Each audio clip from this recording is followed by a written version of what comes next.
Hello, I'm David. Hi, I'm Julie. Now we're going to do a review of the King of New York, which is for 2 to 6 players, ages 10 and up. Takes about 40 minutes to play. Now this game simulates giant monster showdown where each player will be a monster fighting each other, and the last monster standing wins. Now this is in the King of Tokyo universe, but they're separate games. We're going to give our overview first, and then we'll give our rating and our reasons for our rating, and then we're going to compare it to King of Tokyo, King of Monster Island, and Avalon Hill's Old Monsters Menace America. So here's the overview. You'll see here, instead of a little board of King of Tokyo, you have a bigger map here of New York, and you have different boroughs. Monsters will be able to move between these, and like King of Tokyo, one monster needs to always be in the center here in Manhattan. Each player will take a different monster. They're all the same. The person that go to 20 victory points here, this dial turns to 20, wins. But you're knocked out if your dial goes to 0 life points. Just like in King of Tokyo, you'll have power-up cards. 3 will be face up, and you can purchase these with energy cubes. On a player's turn, using the Yahtzee mechanic, you'll roll these 6 dice 3 times, and you can pick and choose what dice you want to keep up to when you're done rolling. These you can get through power-ups. You'll see here there's different boroughs with buildings on them, and that means you can decide to use this die here, destruction face, to destroy buildings. And if you do, you can get victory points, health, and energy. Unfortunately, when you destroy a building, you also get military units that will attack you. And so let's say at the end of a round, I destroyed that building. I destroy it, I get 2 energy. But now, that military unit can attack me and do 1 damage to me. You will take as much damage, if your person's in that set area, for each die that's rolled. If you get 2 of these ouch dice, that means all monsters will be attacked in that borough. So if there's 2 monsters there, each one will get attacked. If 3 ouches are rolled, all monsters on the board, no matter where they are, will be attacked by the military units that are face up. And you can destroy the military units as well, and also get points or energy or health for destroying them. Now, in 2 to 4 players, 1 monster must always be in the center, and you'll move from lower to mid and upper, and you'll get victory points and energy as you move up the track. Now when you're up there, what's the advantage of being up there? Because when you do your attack, when you roll, if you get, you can use that to destroy buildings, or you can attack all monsters that are on the outside. So if I were to roll that, this monster and this monster would take 3 health damage. Now, if a monster that's out here rolled that, they can attack the monster in the center in Manhattan. The monster can come down, and then this monster would be forced to come up. And so that's where you might be switching back and forth. But the advantage of being up here is that you get victory points every turn that you stay up there. Unfortunately, though, you cannot heal while you're up there. And so that's why sometimes if you take too much damage, you'll come down so that you can heal. Because all monsters can do their attacks on you up there, and when you're up there, you can attack all monsters.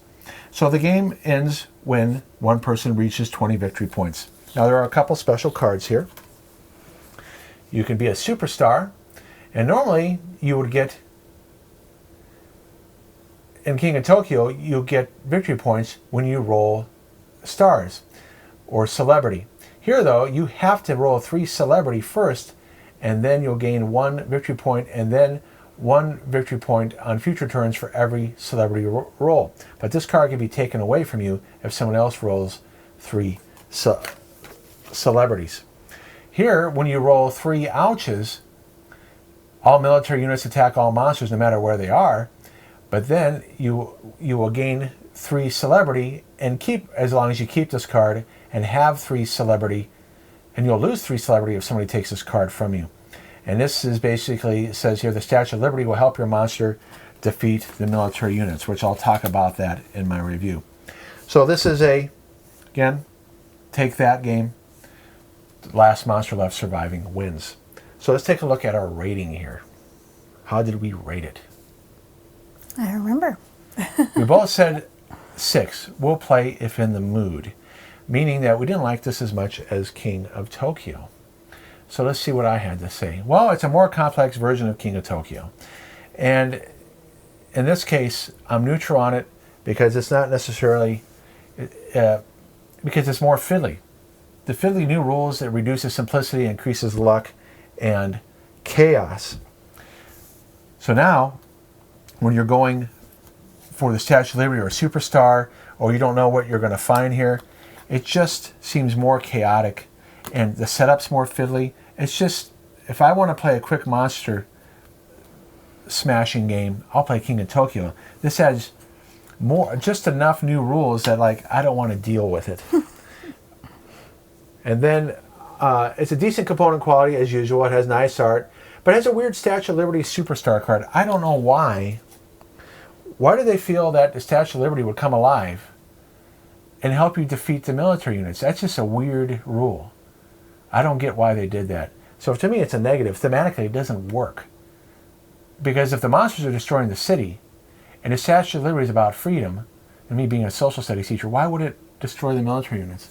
So I didn't get that thematically, why it did that. So what do you have to say, Julie? I don't know. I don't remember. Okay, let's see.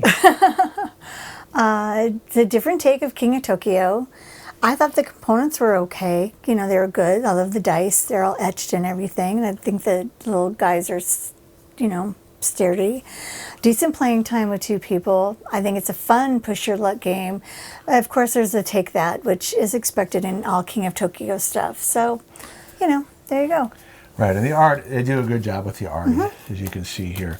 Now let's compare it to the other ones. Okay. You already kind of have an idea that King of Tokyo is our go-to when we want to play quick, destroy each other, and we have the expansions for this. Now, some of the expansions could add a little bit of fiddliness, but we played this once with my sons. They didn't like it. Never played it again, and I haven't played it like in 8 years until recently. And now I remember why I haven't played it again. Just because it just doesn't play as smoothly. Now, King of Monster Island is a cooperative version. We like this one a lot. And we did a review on how to play through on this. And so would you play this over Yes. King of New York? Yes. Would you play this over King of Tokyo? Yes. So, because the cooperative version, Julie would rather play this. Depends. This one takes a little bit more time to play. This is a more quick one. You would want to play with more players, I think. Now, we did do a how to play and playthrough and review of Monster Minutes America, which is, about 18 years old. Now, this is more strategic, where you go around on a strategic map of the United States and you build up your monsters and then do a showdown at the end. And you control military units that you can use to attack other monsters.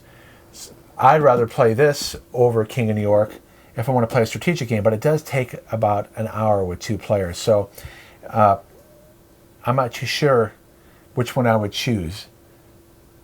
Which one would you choose over this? If I say, if you had to choose between King of New York or this one, which one would you take? Probably this one. Probably that one, even though it has a longer playing time. Yeah. Yeah, that's a tough one because it has to do with the playing time. Yep. All right, so that is our review of King of New York. Please like and subscribe. We'll see you in the next video, guys. All right, bye-bye. Bye.